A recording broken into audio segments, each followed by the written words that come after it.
Have you ever had someone call you, seem really interested in what you do, maybe even say, "Send me the details," and they just vanish into thin air? I don't know about you, but for me, that thing is really, really frustrating, because you know they need what you're offering. You can tell they want it. But somehow between being interested and actually hiring you, they disappear. And you're left wondering what the heck happened. Here's what I've learned after working with lots of service business owners.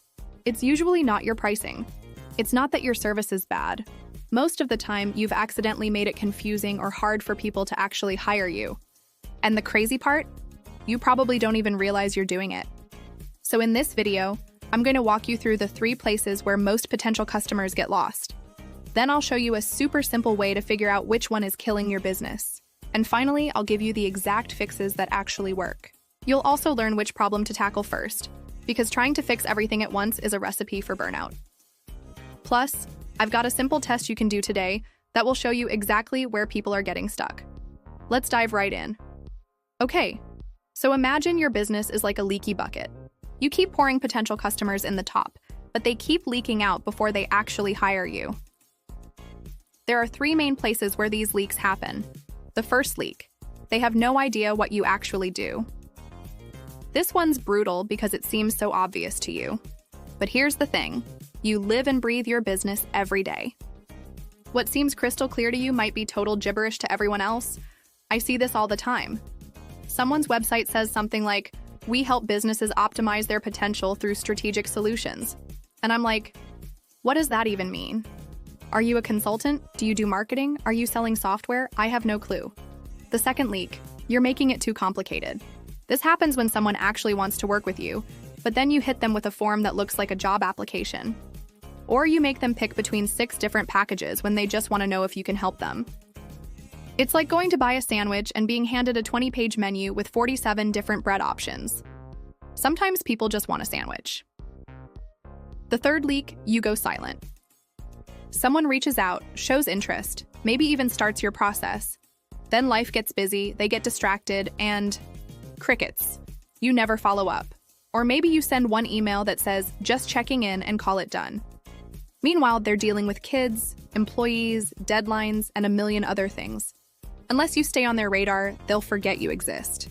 Now here's what most business owners do wrong. They guess which problem they have. Don't guess. Let me show you how to actually figure it out. This is going to be way easier than you think. Look at your website traffic. If you have any kind of website tracking, Google Analytics, whatever, take a peek at where people go and where they bail out. If tons of people hit your homepage but almost nobody clicks to see your services, that's problem number 1. They don't get what you do. If people are checking out your services page but nobody's contacting you, same thing. Your message isn't clicking. But if people are landing on your contact page and then leaving without reaching out, that's problem number 2. You're making it too hard.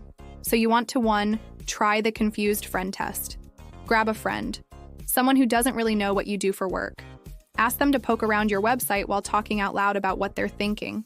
You'll hear stuff like, "I'm not sure what this means," or "I don't know what I'm supposed to do here." Those moments? That's exactly where you're losing real customers. 2, count your follow-through rate. Here's a simple question: how many people contact you versus how many actually hire you?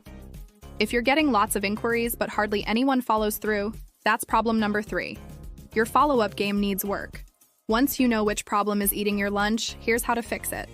If people are bouncing off your website because they're confused, here's what to do. First, check that you don't sound like a robot. Seriously, read your website out loud.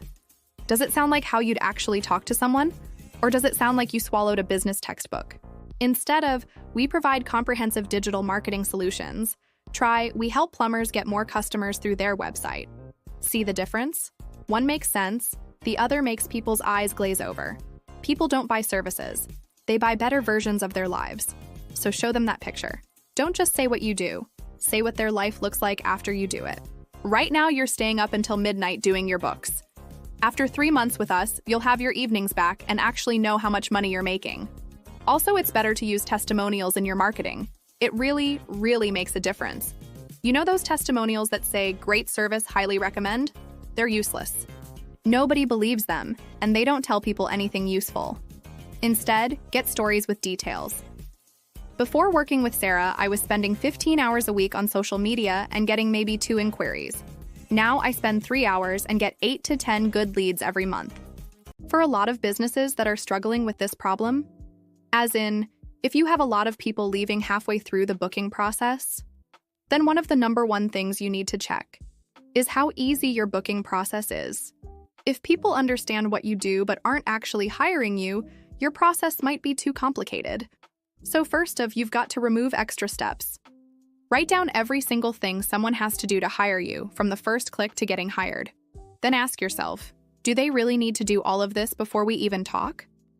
Most questions can wait until after they've decided to work with you. 2. Make sure that they are clear about what is going to happen next. Make sure that your buttons shouldn't say vague things like "learn more" and all of those really generic text people use on their buttons. It's a small thing, but it can affect your conversion rate more than you would expect. I made a whole video on this exact thing because it's that important. I'll leave the link in the description. But basically, you need to make sure that people should know exactly what happens when they click, okay? 3. Tell them what to expect. So after someone contacts you, they should know what comes next. Something like, "Thanks for reaching out. I'll look at your information and send you a custom plan within 24 hours. If you're getting people interested but they're not following through, your follow-up probably sucks. Sorry, but it's true. So what to do? 1. When someone contacts you, respond fast. Not next week, not tomorrow. Today, if possible.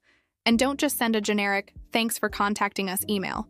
Actually acknowledge what they told you. "Thanks for reaching out about help with your website. I checked it out and already have some ideas for you."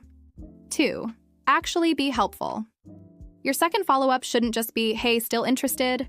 Send them something useful. Maybe a quick tip related to their situation, or a story about how you helped someone similar. Give them a reason to keep paying attention to you. By your third follow-up, address the stuff people are wondering but won't ask. How long does your process take? What if it doesn't work? How are you different from the other guy they're considering? You also need to be persistent. Don't give up too soon. People get busy. Life happens. Your potential customer might love what you do but be dealing with a sick kid, a crazy work deadline, or just vacation planning. 1 follow-up isn't enough. Neither is 2. Give it at least 4 or 5 touches spread out over a couple weeks. So what do you do at this point? We've covered a lot, so where do you even start? Look, if most people are leaving your website without looking around, fix your messaging before you worry about follow-up emails. If people are contacting you but not hiring you, work on your follow-up before you redesign your website. Also, you'll need to give it time to work. Make one change, then wait. Give it at least 2 weeks to see if anything improves. Then make the next change. I know it's tempting to change everything immediately, but you'll never know what actually worked if you do that. Then, pick only a couple of metrics to watch. Either track how many website visitors contact you, or how many people who contact you actually hire you. Pick 1 or 2, okay? There's no need for you to be tracking like 17 different things for this. You'll just confuse yourself. Okay, let's look at the questions many services be thinking at the back of their minds. Let's start with the default one. Many people think that this is the reason why people aren't booking. Can you guess? Pause this and leave me your guess in the comments. So the number one question people ask, what if my prices are just too high? Maybe they are. But before you slash your rates, make sure people actually understand what they're getting. A lot of times, when you make things clearer, price becomes less of an issue. This next thought is one that some businesses get deceived by. You hear them ask something like, "But my website looks really professional?" Looking good and working well are totally different things. Your website could be gorgeous and still confuse the heck out of people. Pretty doesn't equal effective. And the last one. This one, I'm pretty sure you yourself are struggling with this one. And it's that, "I don't have time for all this marketing stuff." I get it. You're running a business, not a marketing agency. But here's the thing. Most of these fixes take an hour or less, and they can literally double your business. It's worth the time. Look, small changes can make a huge difference. You don't need to rebuild your entire website or hire some expensive marketing agency. You just need to remove the stuff that's stopping interested people from actually hiring you. Pick your biggest problem. Fix it. Give it time to work. Then move on to the next thing. And if you want help figuring out exactly where your leaks are, I've put together a simple checklist that walks you through the whole process. It's designed specifically for service businesses like yours. No complicated marketing jargon, just practical stuff you can actually use. It'll help you spot exactly where you're losing people and give you a clear roadmap for fixing it. That way you can get more customers from the same amount of website traffic you're already getting. The link is right there in the description. This has been Rita with ClicksandThings.com. See you in the next one.